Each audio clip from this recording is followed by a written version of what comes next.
Battle of Diploma o Diskarte. Let's go!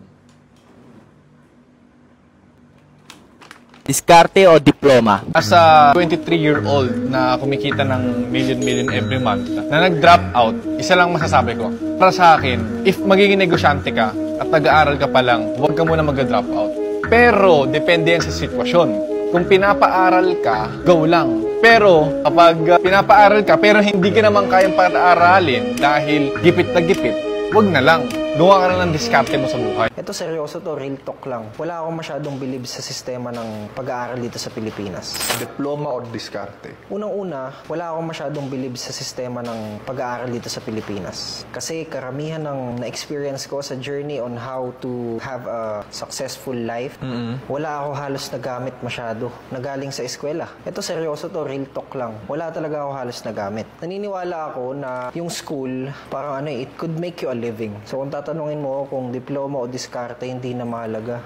Hanapin mo kung saan ka, hanapin mo kung anong purpose mo sa life.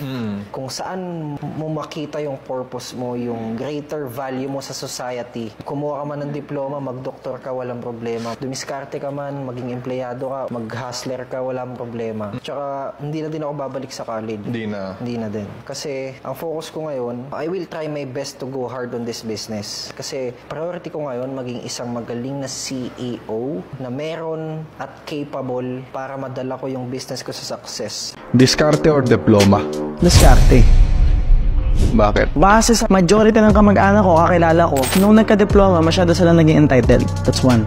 Entitled? Entitled. Parang they cannot start. Wait. They're not willing to start. They're not willing to work hard. Kasi may diploma ako eh. Hindi related din sa tinapos ko eh. Kailangan mo magtrabaho eh. Nasasayang yung ilang taon mo na sana may nai-experience ka na. Na sana kumikita ka na. Na sana may nai-experience kang mga tao. Number two, mali yung objective ng mga tao in terms of diploma. Kasi the mere fact na yun yung way nila of asking, diploma o diskarte. Para mo na rin sinabi sa akin na nag-aral ka lang para sa diploma, hindi para matuto. Because you can say education versus diskarte. I'm gonna choose education. Because education means natuto ka. Diploma means kinuha mo lang yung diploma, gusto mo lang yung title. The mere fact na ang tao nakafocus sa diploma, nakafocus lang sila sa titulong makukuha nila, hindi dun sa natutunan nila in college. Okay. Kaya diskarte, kasi diskarte, may natutunan ka talaga. Pero are you agreeing with the educational system natin sa Pilipinas? Sa ngayon, hindi. Bakit?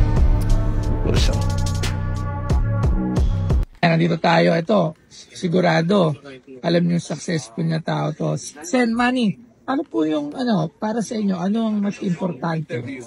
Diploma o diskarte? Diploma, pag-aaral, para may diskarte. Ayun, di ba? Kita nyo na, parehas kami. Thank you po, thank you, Sen. Mas lamang yung diploma, pag-aaral, tapos may diskarte. Kaysa diskarte lang, kung wala ka naman pinag-aaralan, hindi mo alam yung gagawin mo. Tsambahan lang, Sen Manny, no? Ayan, narinig nyo. Mula sa totoong successful na tao. Ayan.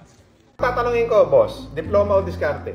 Both. Pero diploma ako, kailangan may diploma ka. Hindi ako naniniwala sa nagsasabing diskarte, mas okay. Natsambahan ka lang na diskarte mo, nagpayaman sa'yo. Tsaka isa pa, huwag mo sasabihin sa akin yan kung pinag-aaral mo anak mo. Sa lahat na nagsasabi ng diskarte, huwag mo pag-aralin anak mo. Talagang diskarte lang. Tama.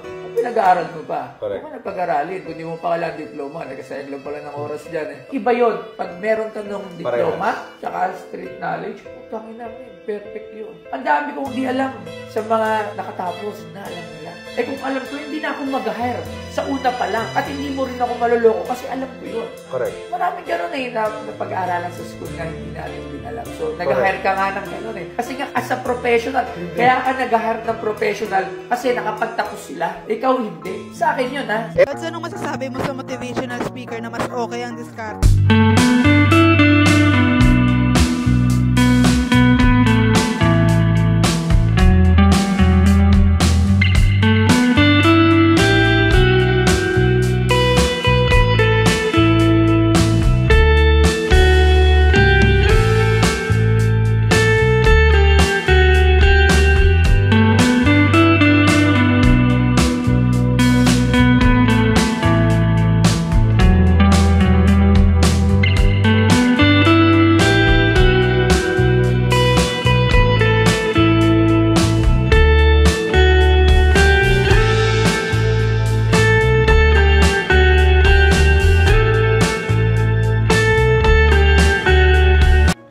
Alright, so sa mga individual nilang sagot, kanino kayo nag-agree?